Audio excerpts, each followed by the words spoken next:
Russia is using its words and its actions to send a warning to the U.S. tonight.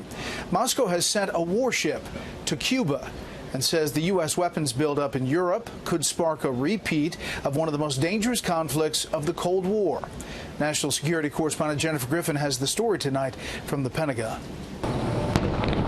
The new state-of-the-art Russian warship received a warm welcome after pulling into Havana Harbor, just 90 miles from Florida, occupying a berth which until a recent travel ban was filled by American tourist cruise ships. This is a clear show of force by Russia. Russia's deputy foreign minister warned of a new Cuban missile crisis if the U.S. chooses to deploy missiles back to Europe after the Trump administration said it plans to pull out of a landmark nuclear arms treaty. Quote, "We could find ourselves in a situation where we have a rocket crisis close not just to the crisis of the 1980s, but close to the Caribbean crisis." The Russians are basically launching a big propaganda campaign at this time, claiming that the United States is acting in a provocative fashion, which is simply not true. The arrival in Havana not as menacing as this encounter weeks ago in the Western Pacific when a Russian destroyer harassed the USS Chancellorsville, nearly colliding, forcing the American warship to alter course.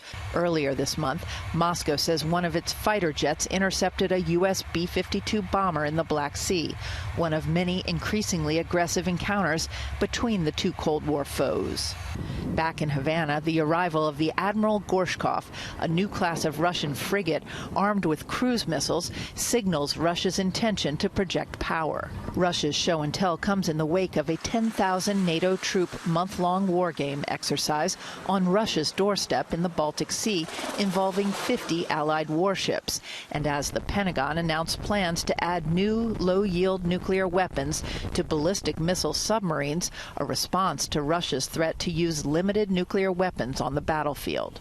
President Trump's new acting Defense Secretary Mark Esper flew to NATO headquarters today, his second day on the job, for meetings about Russia and to build an alliance against Iran. Brett? Jennifer Griffin at the Pentagon. Jennifer, thank you.